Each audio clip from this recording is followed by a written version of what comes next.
Bonjour à toutes et à tous.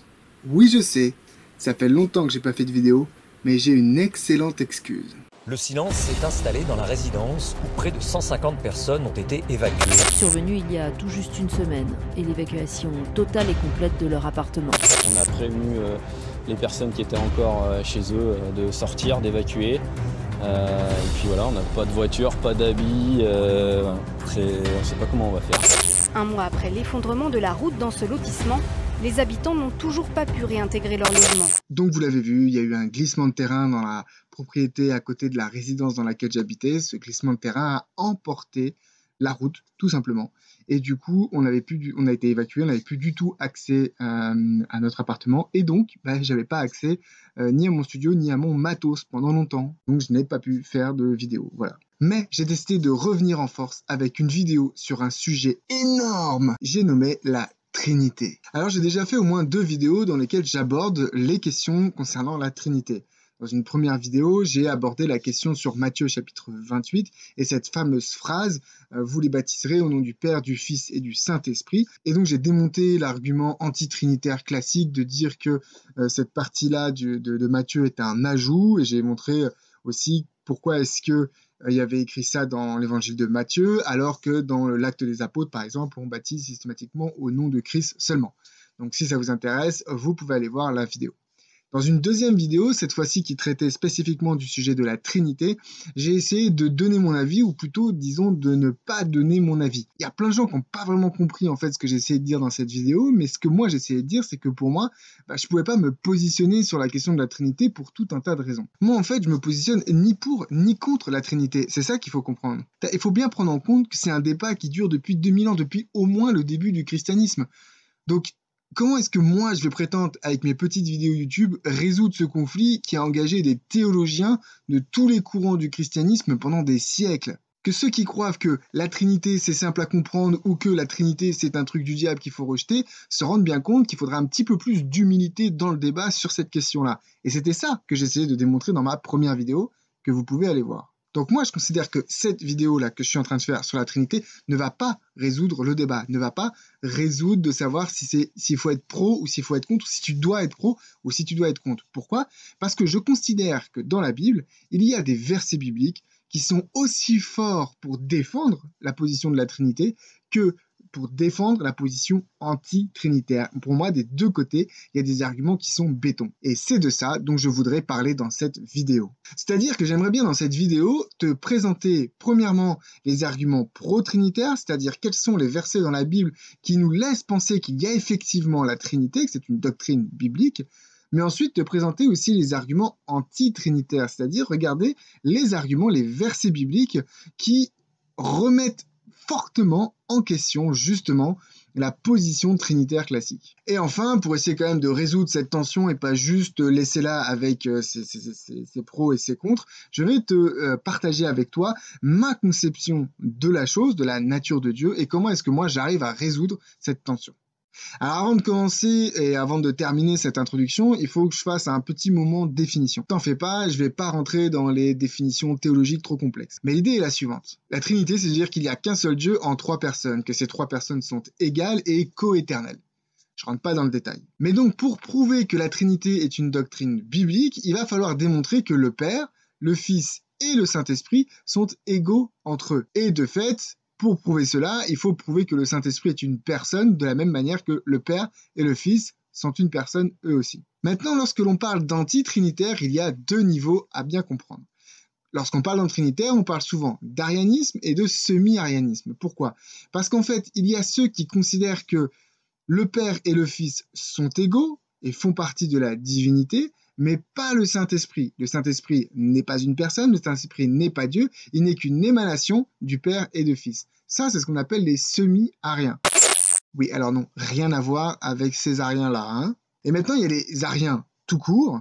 Ce sont ceux, en fait, qui considèrent qu'il y a le Père, qui est le seul Dieu décrit dans la Bible, et qu'il y a le Fils, qui n'est pas égal au Père, et qui n'est pas forcément Dieu, et qu'il y a le Saint-Esprit, qui est encore moins égal au Fils ou au Père, et qui n'est pas du tout Dieu. Donc, pour démontrer que la doctrine anti-trinitaire est juste, il faut montrer qu'il y a une hiérarchie, en tout cas qu'il n'y a pas d'égalité entre le Père, le Fils et le Père et le Fils et le Saint-Esprit, et bien sûr que le Saint-Esprit n'est pas une personne. Donc dans cette vidéo, lorsque je vais présenter les arguments pour la Trinité et les arguments contre la Trinité, je vais les classer en 3 catégories. Les versets qu'on va explorer vont être classés en 3 catégories. Premièrement, est-ce que le Père est égal au Fils? Et donc, pour les pro-trinitaires, on verra que oui, le Père est égal au Fils. Pour les anti-trinitaires, on verra que non, le Père n'est pas égal au Fils, pour les ariens. Ensuite, on se posera la question, est-ce que le Saint-Esprit est une personne? Donc pour les pro-trinitaires, on verra tous les versets bibliques qui laissent entendre que le Saint-Esprit est bien une personne. Et pour les anti-trinitaires, on verra tous les textes bibliques qui laissent entendre que le Saint-Esprit n'est pas une personne. Et enfin, la troisième question, c'est est-ce que le Saint-Esprit est égal au Père et au Fils? Donc pour les trinitaires, on verra les textes bibliques qui montrent une égalité entre le Saint-Esprit, le Père et le Fils. Et pour les antitrinitaires, on montrera tous les textes bibliques qui laissent entendre qu'il n'y a pas d'égalité entre le Saint-Esprit, le Père et le Fils. Je tiens à dire que je ne vais pas faire une étude exhaustive, c'est-à-dire je ne vais pas prendre tous les versets pro et anti. Moi, j'ai fait une sélection des versets qui, pour moi, sont très convaincants. Donc, soit convaincants pro-trinité, soit convaincants anti-trinitaire. L'idée, c'est que tu aies en tête quelques versets qui peuvent remettre en question ta position. C'est-à-dire, si tu es un ultra pro-trinitaire, j'aimerais que tu regardes des versets qui disent oui, effectivement, peut-être que c'est pas aussi easy que ça, et qu'il y a quand même des versets qui laissent entendre qu'il n'y a pas d'égalité entre le Père et le Fils, et qu'il y a une autre manière de comprendre le Saint-Esprit.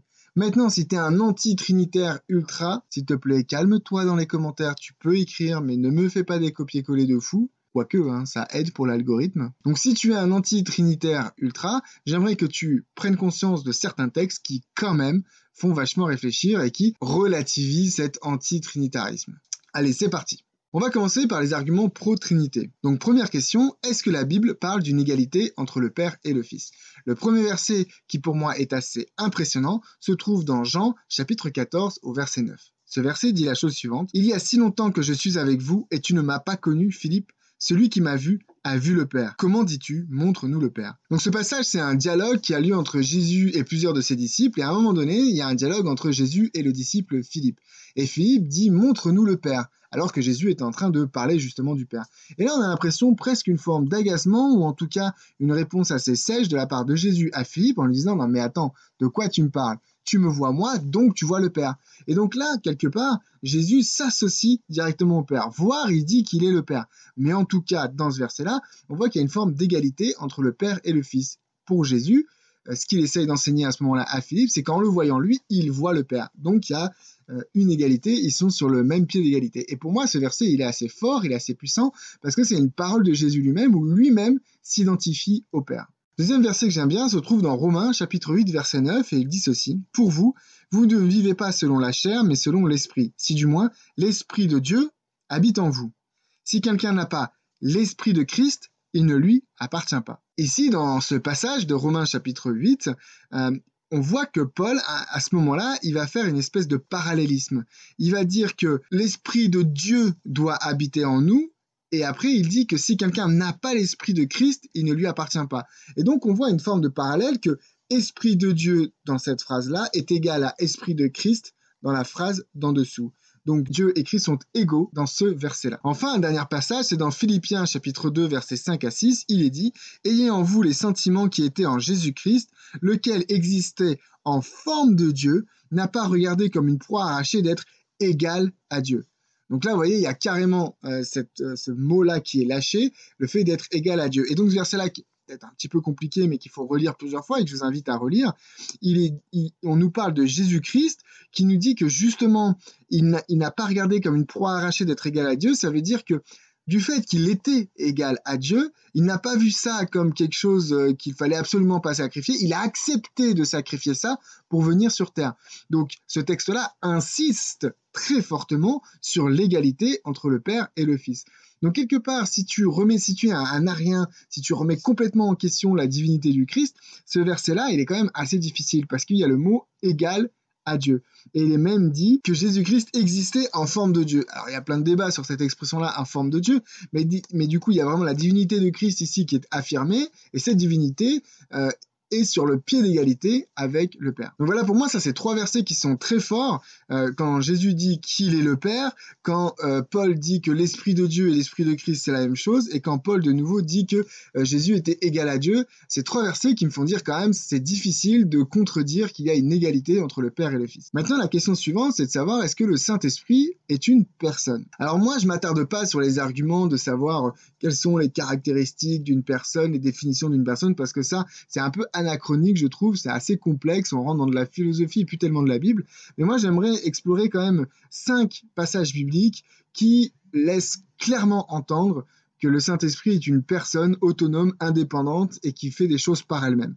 Le premier de ces versets, et qui me paraît très intéressant, se trouve dans Genèse chapitre 1, versets 1 à 2.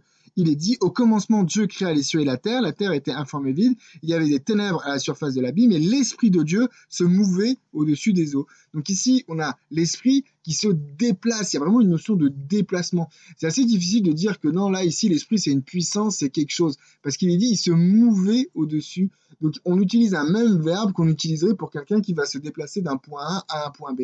Et ici, on dit bien que c'est l'Esprit de Dieu qui se meut. Il y a une notion de « c'est par lui-même qu'il arrive à se déplacer ». Deuxième texte que je trouve intéressant, alors c'est pas un texte en soi, mais il faudrait lire tout, mais dans Ézéchiel chapitre 9, et les premiers versets, je pourrais vous inviter à les lire si ça vous intéresse. Dans Ézéchiel chapitre 9, premier verset, on nous parle de Dieu, donc il y a une vision avec Ézéchiel, et il voit des personnages qui sont appelés à détruire d'autres personnes et la ville. Mais avant ça, il y a un personnage qui est envoyé avec un écriteau à la ceinture, et il doit aller faire une marque sur les fidèles serviteurs de Dieu, et il est dit même clairement que ce sont ceux qui se lamentent sur les péchés d'Israël, il doit aller faire une marque, et derrière lui, il y a donc les anges de la destruction, quelque part, qui vont venir tuer tous ceux qui n'ont pas la marque. Okay ? Donc il y a cette personne qui vient faire une marque, qui vient poser un sceau sur les fidèles serviteurs de Dieu. Et ça, c'est intéressant parce que dans Éphésiens, 2 fois, au chapitre 1, verset 13 et au chapitre 4, verset 30, on nous dit que c'est l'Esprit Saint qui est celui qui scelle. Donc dans Ézéchiel 9, on nous parle d'une personne qui est en train de sceller les fidèles serviteurs de Dieu. Et dans Éphésiens, Paul nous révèle que cette personne, c'est le Saint-Esprit. Donc ici, il y a une notion de corporalité de l'Esprit Saint, il est décrit comme une personne.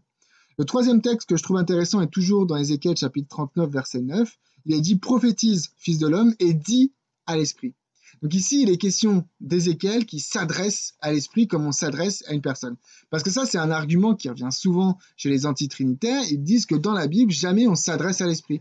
Il est possible qu'on s'adresse à Jésus, on s'adresse la plupart du temps au Père, mais jamais à l'Esprit. Or ici, au moins une fois dans Ézéchiel, il lui est demandé de s'adresser à l'Esprit, de parler à l'Esprit, afin que l'Esprit fasse quelque chose. Donc on s'adresse à une personne afin qu'elle puisse faire quelque chose. Donc ici, l'Esprit Saint est déclaré comme une personne avec qui on peut avoir un dialogue. Quatrième texte, dans 1 Corinthiens chapitre 12, verset 11, il est dit « Un seul et même Esprit opère toutes ces choses, les distribuant à chacun en particulier comme il veut. » Et le « il veut » ici, c'est l'Esprit Saint, c'est-à-dire l'Esprit a une volonté propre et il distribue. Vous voyez, il a envie de certaines choses, comme il veut, il les fait, et ça le mène à l'action, à distribuer. Donc il a sa propre envie qui mène à une action.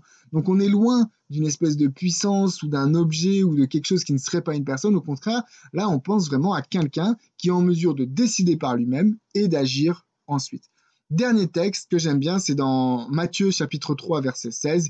Il est question du baptême de Jésus-Christ. Et dans ce baptême, donc, on a Jésus qui est présent, et on a le Père qui s'exprime, et on a le Saint-Esprit qui descend comme une colombe. Donc ici, au moins dans ce passage, il est impossible de nier que l'Esprit n'a pas de corporalité. Alors certes, c'est pour être un animal, c'est pas un humain, c'est un animal, n'empêche que dans ce cas-là, l'Esprit Saint, c'est au-delà d'une forme, d'une énergie ou d'une puissance, il descend en forme de colombe, il descend en forme de colombe, on voit bien que c'est une colombe, il est visible, il a une corporalité, il a un corps, et il descend à ce moment-là. Donc avec ces 5 textes, ce que l'on voit, c'est que l'Esprit est décrit comme quelqu'un qui se déplace, il est décrit comme une personne qui fait un scellement, il est décrit comme quelqu'un avec qui on peut avoir un dialogue, on peut s'adresser à lui, il est décrit comme quelqu'un qui a une volonté propre qui lui permet d'agir, et il est décrit avec une corporalité avec un corps à travers cette colombe. Donc ces textes-là me laissent entendre que le Saint-Esprit, c'est plus qu'une puissance, c'est plus qu'une énergie. Il y a vraiment cette notion de personne qui est assez forte. Maintenant, la dernière question qui est intéressante, c'est de savoir que est-ce que ce Saint-Esprit est égal au Père et au Fils? On a vu dans la première partie de cette argumentation que le Père et le Fils, il y avait des versets très forts, très clairs, sans ambiguïté, qui nous disaient qu'ils étaient égaux. Donc maintenant, le fait d'avoir démontré que l'Esprit Saint est une personne ne fait pas forcément de lui une personne divine, à égalité avec les deux autres. Donc, en ayant démontré que le Père et le Fils sont égaux et en ayant démontré que le Saint-Esprit est une personne, il faut maintenant démontrer que cette personne-là est égale avec le Père et le Fils de la même manière qu'ils sont égaux entre eux. Et donc là, il y a des versets assez intéressants. Donc je reviens sur Matthieu chapitre 28, verset 19, où il est dit « Allez et faites de toutes les nations des disciples, les baptisant au nom du Père, du Fils et du Saint-Esprit. » Donc ici, il y a clairement le Père et le Fils et le Saint-Esprit qui sont mis ensemble. Et donc je vous invite encore une fois à aller voir la vidéo que j'ai faite sur ce sujet-là. Elle est un peu vieille, mais elle est toujours d'actualité par rapport à ce thème-là. On voit bien qu'il y a en tout cas dans cette phrase-là une égalité.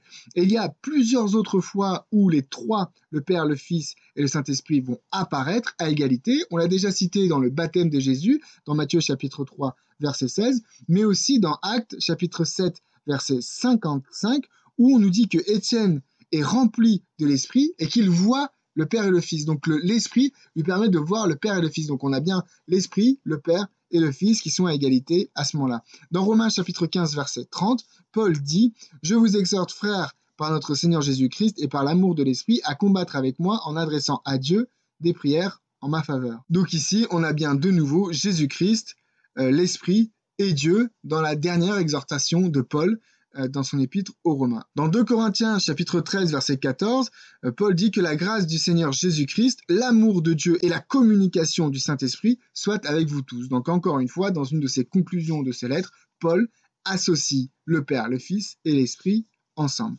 Dans Matthieu chapitre 12 verset 31, il est dit « C'est pourquoi je vous dis, tout péché et tout blasphème sera pardonné aux hommes, mais le blasphème contre l'Esprit ne sera pas pardonné. » Or, et vous serez d'accord avec moi de dire qu'on ne blasphème que contre quelque chose de divin. Je blasphème pas contre ma femme, contre mes parents ou des choses comme ça. C'est pas un blasphème. C'est un manque de respect, un déshonneur, mais c'est pas un blasphème. On blasphème parce que c'est divin. Donc, si l'Esprit est bien une personne, comme on l'a démontré, le fait de blasphémer contre lui, c'est que c'est une personne de l'ordre de la divinité. Enfin, dans Actes chapitre 5, versets 3 et 4, on nous raconte l'histoire de Ananias qui a menti sur une histoire de champ qu'il a vendu. Il a vendu un champ, il a gardé une partie de l'argent et il va faire croire que non, il a donné tout l'argent. Et le texte dit la chose suivante, lisons ensemble. Pierre lui dit à Ananias, « Pourquoi Satan a-t-il rempli ton cœur au point que tu mentes à qui ? Au Saint-Esprit, et que tu aies retenu une partie du prix du champ. S'il n'eût été vendu, ne te restait-il pas? Et après qu'il ait été vendu, le prix n'était-il pas à ta disposition? Comment as-tu pu mettre en ton cœur un pareil dessein? Ce n'est pas à des hommes que tu as menti, mais à Dieu. » Donc vous voyez, on a un parallélisme, de nouveau ici, où Pierre dit à Ananias qu'il a menti au Saint-Esprit, et il termine en disant que ce n'est pas à des hommes qu'il a menti, mais à Dieu. Donc ici, Saint-Esprit égale Dieu. Maintenant, dernier texte que je trouve intéressant, c'est Job chapitre 33 verset 4 où il est dit « L'Esprit de Dieu m'a créé et le souffle du Tout-Puissant m'anime. » Donc on a ici en fait, si vous voulez, ce que je veux dire par ce verset-là, il y en a d'autres qui vont dans le même sens, c'est que des fois on ne sait pas trop qui a fait quoi. Est-ce que c'est le Père, le Fils ou le Saint-Esprit qui a fait telle chose? Par exemple, la création. Parce qu'on nous dit ici dans Job chapitre 33 verset 4 que c'est l'Esprit qui a créé l'être humain, sauf que dans Apocalypse chapitre 4 verset 11, on nous dit « Tu es dit notre Seigneur » et il est question du Père. Tu es dit, notre Seigneur et notre Dieu, de recevoir la gloire et l'honneur et la puissance, car tu as créé toutes choses. Donc ici, c'est le Père qui a créé, mais dans Colossiens chapitre 1, verset 16, il est dit, tu as tout créé par lui et pour lui. Or, le lui ici, c'est Jésus, c'est le Fils. Donc, dans Job, c'est l'Esprit qui crée, dans Apocalypse, c'est le Père qui crée, et dans Colossiens, c'est Jésus qui crée. Donc, qui a vraiment créé? Donc ici, il y a une notion d'égalité que l'on va voir que l'on peut voir aussi dans d'autres passages de la Bible. C'est on ne sait pas trop qui vraiment a fait quoi, et en fait chacun a participé à la chose, et c'est là où on voit qu'ils sont égaux et éco-éternels, c'est-à-dire qu'ils font les choses ensemble. Donc voilà, à travers ces 5 textes-là, on a vu qu'il y avait bien une égalité entre l'Esprit Saint et le Père et le Fils. D'abord parce qu'on voit apparaître ces 3 personnages-là, le Père, le Fils et le Saint-Esprit, ensemble dans des moments assez importants dans la Bible, mais aussi dans des exhortations de Paul. On voit aussi que insulter le Saint-Esprit, c'est blasphémer, ça veut dire donc que c'est d'ordre divin. Dans le livre des Actes, on nous dit que mentir au Saint-Esprit, c'est mentir à Dieu. Et enfin, on a vu avec Job, Apocalypse et Colossiens que l'Esprit Saint était créateur au même titre que le Père et le Fils. Voilà, donc ça, c'est tous les arguments pro-trinitaires qui laissent entendre qu'effectivement, le Père, le Fils, Saint-Esprit sont égaux, sont des personnes, sont éternels et forment ce qu'on va appeler la divinité, donc Dieu. Donc voilà, ça, c'est pour les arguments pro-trinitaires. Maintenant, on va passer aux arguments anti-trinitaires, c'est-à-dire qu'on va reprendre des concepts et des versets qui vont venir un petit peu contredire ce qu'on a vu jusqu'à maintenant. Donc concernant l'égalité entre le Père et le Fils, il y a 4 versets qui me paraissent quand même des grains de sable dans la machine. Le premier est aussi dans Jean chapitre 14 au verset 28. Dans Jean chapitre 14 verset 28, il est « Vous avez entendu que j'ai dit « Je m'en vais et je reviens vers vous.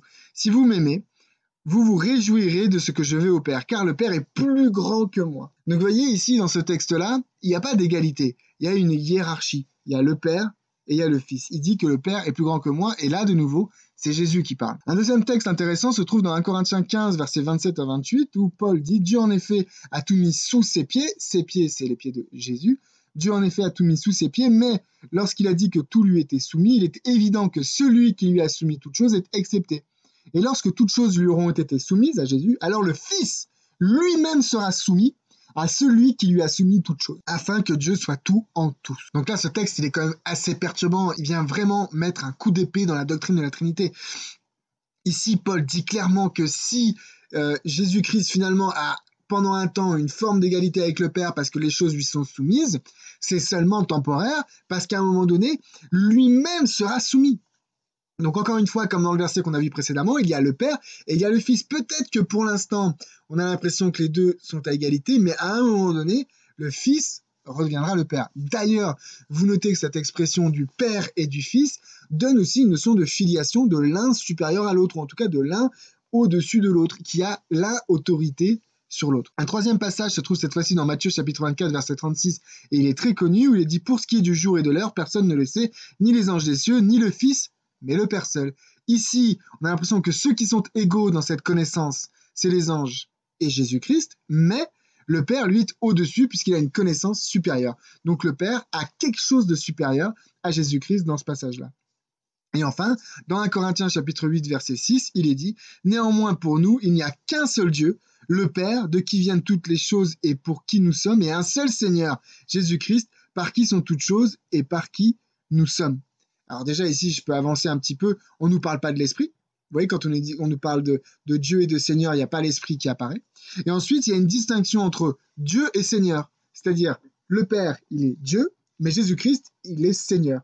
Donc il y a une distinction dans les fonctions qui est faite entre le Père et le Fils. Donc voilà, avec ces 4 versets, on peut voir que le Père est plus grand que Jésus, dans Jean chapitre 14, que Jésus sera soumis au Père, dans 1 Corinthiens chapitre 15, que le Père a des informations que le Fils n'a pas, dans Matthieu chapitre 24, et que le Père est appelé Dieu dans 1 Corinthiens chapitre 8, alors que Jésus est appelé à ce moment-là Seigneur. Donc clairement, ces versets-là quand même remettent en question la doctrine de la Trinité, ou en tout cas en disant que s'il y a égalité entre le Père et le Fils, c'est une égalité qui doit inclure une notion de hiérarchie, puisque ces textes sont très clairs, le Père est supérieur au Fils. Maintenant, passons à la personnalité du Saint-Esprit.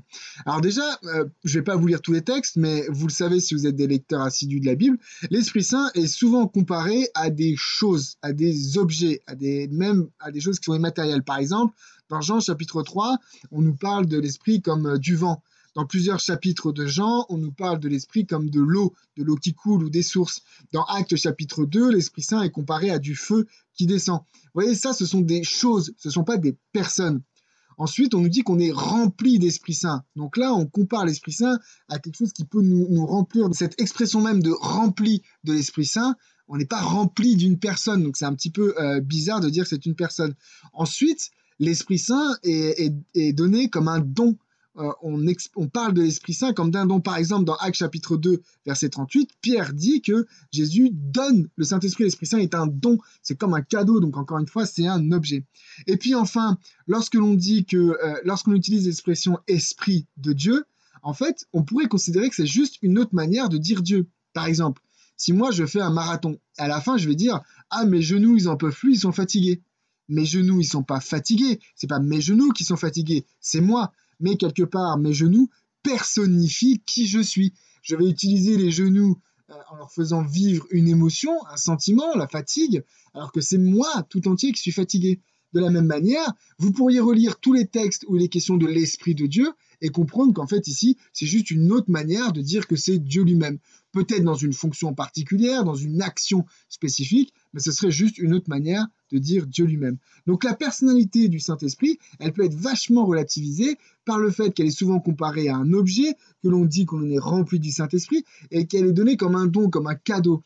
Et en plus de ça, il suffirait de relire les textes avec cette pensée-là, cette compréhension-là, de se dire que Esprit de Dieu n'est qu'une autre manière de dire Dieu lui-même, puisque l'Esprit peut être quelque chose qui appartient à Dieu en soi. Quelque part, comme nous-mêmes, on a notre propre esprit, Dieu a son esprit, et dire Esprit de Dieu, c'est dire Dieu. Venons-en maintenant à l'égalité entre l'Esprit de Dieu et le Père et le Fils. Tout à l'heure, on avait vu le texte de Actes chapitre 7, verset 55, où on avait dit que Étienne, rempli du Saint-Esprit, a vu le Père et le Fils.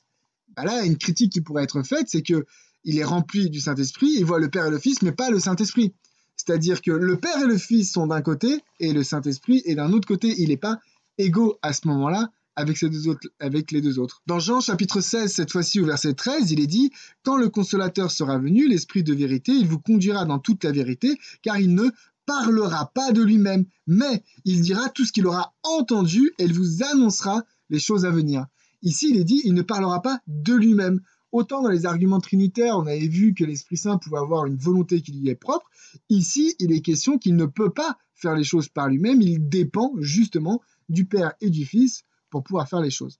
Maintenant, un argument qui est intéressant, c'est que dans Romains chapitre 1, verset 7, 1 Corinthiens chapitre 1, verset 3, 2 Corinthiens chapitre 1, verset 2, Galates chapitre 1, verset 3, Éphésiens chapitre 1, verset 2, Philippiens chapitre 1, verset 2, Colossiens chapitre 1, verset 2, 1 Thessaloniciens chapitre 1, verset 1, 2 Thessaloniciens chapitre 1, verset 1 à 2, 1 Timothée chapitre 1, verset 1 à 2, 2 Timothée chapitre 1, verset 2, Tite chapitre 1, verset 4, Philémon chapitre 1, verset 3, 2 Pierre 1, verset 2 et 2 Jean chapitre 1, verset 3. Dans tous ces passages-là, il est question de salutation au nom du Père et du Fils, mais pas du Saint-Esprit. Le Saint-Esprit est absent des salutations de Paul. Si l'Esprit Saint était si important, si égal avec les deux autres, pourquoi est-ce que Paul ne le cite pas? C'est irrespectueux. Et enfin, un dernier argument, c'est qu'il n'est jamais question d'adoration de l'Esprit. Autant, par exemple, dans Jean chapitre 4, verset 23, on a un appel à l'adoration du Père, autant dans Hébreux chapitre 1, verset 6, il est question d'une adoration du Fils, autant il n'y a jamais de verset où il est question d'adoration de l'Esprit Saint. Donc, il n'y a pas d'égalité parfaite, en tout cas, sur cette notion-là, entre l'Esprit et le Père et le Fils. Donc, vous voyez, on voit que régulièrement, le Père et le Fils sont présents, mais que le Saint-Esprit est absent. On voit qu'il est dit que le Saint-Esprit ne parle pas de lui-même et qu'il dépend du coup de la décision justement du Père et du Fils. On voit que l'Esprit Saint est absent des salutations de Paul dans la plupart de ses épîtres. Et enfin, il n'y a pas d'exemple d'adoration de l'Esprit dans la Bible. Tous ces éléments-là nous font conclure qu'il n'y a pas d'égalité parfaite entre le Père, le Fils et le Saint-Esprit. Alors vous voyez, je vous ai balancé plein de textes et parfois avec le même texte biblique, on peut arriver à dire que c'est un argument pro-trinitaire ou que c'est un argument anti-trinitaire. Et vous voyez ici quel est le problème, c'est-à-dire que on va passer son temps à se foutre sur la gueule à coups de versets et chacun va lire les versets qu'il arrange. Et si vous ne me croyez pas, je vous invite à aller regarder ma vidéo, enfin pas à regarder ma vidéo, à regarder les commentaires sous ma vidéo sur la Trinité et vous verrez qu'il y a des pâtés énormes comme ça de personnes qui sont autant pro-Trinité que anti-Trinité et qui commencent à devenir fous sur cette question-là. Moi, je considère que je suis incapable de résoudre ce problème-là. Par contre, je me suis créé une argumentation pour moi-même pour pouvoir vivre tranquille dans mon esprit avec cette question. Et si quelqu'un venait me demander est-ce que je suis pro ou anti-Trinité, voici ce que je lui répondrai. Pour moi, il n'est jamais dit dans la Bible qu'il faut comprendre cette notion-là. dans ma vidéo sur la Trinité, je mettais au défi les gens de me trouver un verset dans lequel il était dit que c'était important de comprendre la nature de Dieu. Jamais, personne ne m'a sorti un verset. On m'a sorti tout un tas de réflexions philosophiques, autant les pros que les anti m'ont sorti des réflexions philosophiques, mais jamais un verset où il est dit « Sachez qu'il est important de comprendre Dieu pour pouvoir avoir accès au salut ». Moi, je pense que dans la Bible, c'est volontairement pas clair. Pourquoi? Parce que nous sommes des êtres humains. Nous sommes incapables de comprendre qui est Dieu, ni sa nature, sa composition, son fonctionnement et tout ça. On est incapable.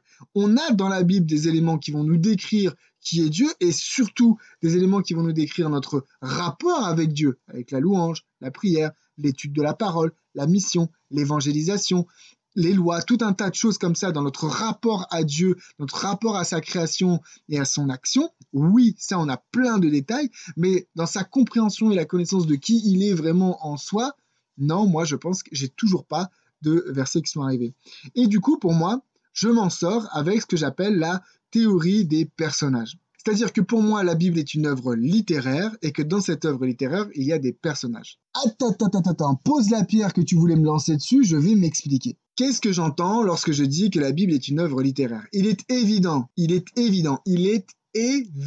que la Bible est une composition littéraire, c'est-à-dire qu'il n'y a pas toute l'histoire dans la Bible. On n'a pas toute l'histoire de David, on n'a pas toute l'histoire de Samuel, on n'a même pas toute l'histoire de Jésus, et c'est Jean lui-même qui le dit, que s'il fallait écrire tout ce que Jésus avait dit, enseigné et fait, il faudrait en gros tous les papiers de la planète.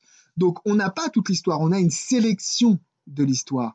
On a une sélection de l'histoire. Qui a fait cette sélection? Moi, je crois que c'est Dieu qui a fait cette sélection. C'est-à-dire, Dieu a dit, j'ai besoin que l'être humain comprenne qui je suis, ma relation avec lui, et du coup, il a sélectionné des récits que je crois être vrais, qui se sont vraiment passés, qui se sont percés comme ils nous sont décrits. Il les a sélectionnés, il les a fait mettre ensemble par des hommes, c'est ce que nous dit l'apôtre Pierre lorsqu'il dit que c'est poussé par l'Esprit Saint que des gens parlaient de la part de Dieu. Donc Dieu a utilisé des personnes pour sélectionner des récits et des enseignements. Ça a été compilé et préservé miraculeusement par la présence de Dieu à travers ce que nous on appelle la Bible. Donc la Bible est une œuvre littéraire dont l'éditeur en chef, si on pourrait dire, c'est Dieu le Père qui a sélectionné ces récits-là pour que nous on puisse y avoir accès. Et dans cette sélection, apparemment, Dieu n'a pas trouvé bon de nous faire un précis de théologie sur quelle était sa nature. Par contre, dans cette sélection, on voit 3 personnages qui apparaissent, qui sont d'ordre divin, qui travaillent ensemble et qui sont essentiels à mon salut. J'ai nommé le Père, le Fils et le Saint-Esprit. Ces 3 personnages-là apparaissent de l'Ancien au Nouveau Testament et particulièrement l'Esprit Saint dans le Nouveau Testament. Il est important que je puisse comprendre quel est le rapport de chacun de ces personnages avec moi et avec l'humanité et qu'est-ce que Dieu attend de moi vis-à-vis de ces personnages-là. Et comprenez bien une chose, les amis, c'est que Satan se plaît à nous balancer des hameçons qui nous accrochent pour nous faire croire que c'est important de comprendre la divinité, que c'est important de comprendre la nature de Dieu. Regardez les amis, imaginez-vous la chose suivante, parce qu'elle est vraie. Lorsque Christ est ressuscité, Pierre nous dit qu'il est monté au ciel pour nous distribuer l'Esprit Saint. Ça veut dire que l'Esprit Saint est le moyen par lequel nous pouvons vivre aujourd'hui une vie sainte et servir Dieu pour annoncer son nom partout. À votre avis, que va faire Satan en voyant cela? En voyant que l'on a accès à quelque chose ou à quelqu'un qui va nous permettre de mettre à mal son règne à lui, à Satan. Eh bien, il va dire, ah, pour vous, c'est la solution, c'est votre salut qui est là, eh bien, je vais en faire un objet de division. Je vais vous faire vous insulter les uns les autres pour savoir si l'Esprit Saint est une personne. Je vais vous faire vous entretuer les uns les autres pour savoir si le Père et le Fils sont égaux. Voici ce que veut Satan. Il veut qu'on se dispute sur ces questions-là.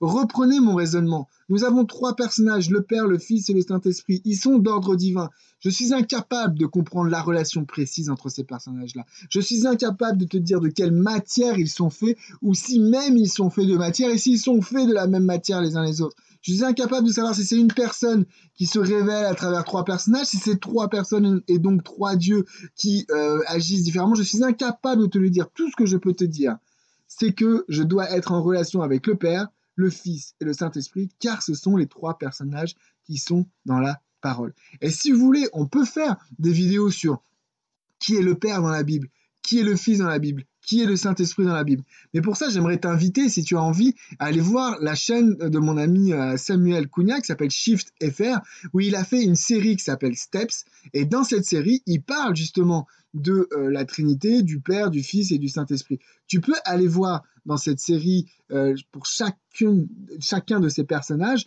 qu'est-ce que la Bible nous dit, quel est le rapport entre moi et ce personnage-là. Tu peux aller le voir et je t'invite à aller le voir. Mais moi, je ne vais pas prétendre résoudre ce problème de la Trinité qui déchire la chrétienté depuis 2000 ans. Par contre, je t'invite justement à ne pas rentrer dans ces combats-là, ne pas rentrer avec ces fausses conceptions, parce que tu t'en sortiras pas et tu perds de vue le vrai message que Dieu a voulu te transmettre à travers la Bible. Il n'a pas voulu te donner une carte d'identité de qui était Dieu, il a voulu te tendre la main et que tu attrapes cette main et que tu puisses travailler avec lui. Voilà, c'est la fin de cette vidéo. J'espère qu'elle vous a plu. J'ai osé aborder un sujet qui est complexe comme la Trinité. Je vous demanderai d'être modéré dans les commentaires, mais de ne pas hésiter à écrire en commentaire ce que vous avez pensé de cette vidéo, si vous avez été convaincu.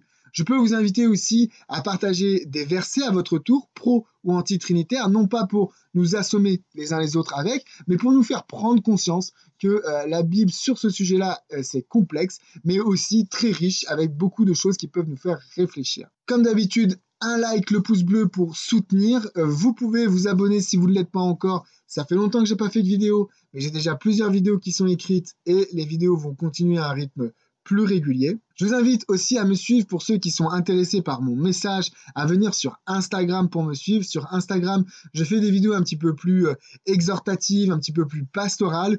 C'est un petit peu moins de l'étude de la Bible, même si on reste quand même sur le texte biblique assez fortement. Mais c'est quelque chose de plus léger, j'ai envie de dire, à travers les stories et à travers les méditations. J'essaie régulièrement de faire des petites méditations sur un verset, etc. Donc vous pouvez me rejoindre sur Instagram avec le pseudo Théologie, vous me trouvez assez facilement. Je vous remercie en tout cas pour votre soutien. Je remercie aussi tous ceux qui, pendant cette période-là, m'ont encouragé, m'ont fait des petits mots, sont venus même demander des nouvelles dans les commentaires. Ça m'a fait chaud au cœur, ça m'a fait très plaisir. Et j'aimerais aussi remercier ceux qui m'ont aidé financièrement, qui ont continué à me soutenir et me supporter même s'il n'y avait plus de vidéos, qui m'ont fait confiance en se disant il va revenir avec des vidéos. Vous voyez, je suis revenu, donc merci beaucoup à vous, à tous et à toutes. Je vous invite encore une fois à relire tous les versets que vous avez vus dans cette vidéo-là et cette étude-là, à les relire pour vous-même dans la prière, que le Seigneur vous révèle ce plan-là, cette notion de personnage pour que vous puissiez comprendre qui est le Père, le Fils et le Saint-Esprit pour vous dans votre vie et que vous ayez une relation avec eux. Vraiment vérifiez dans la Bible et dans la prière tout ce que je vous ai dit et d'ici la prochaine fois, soyez bénis.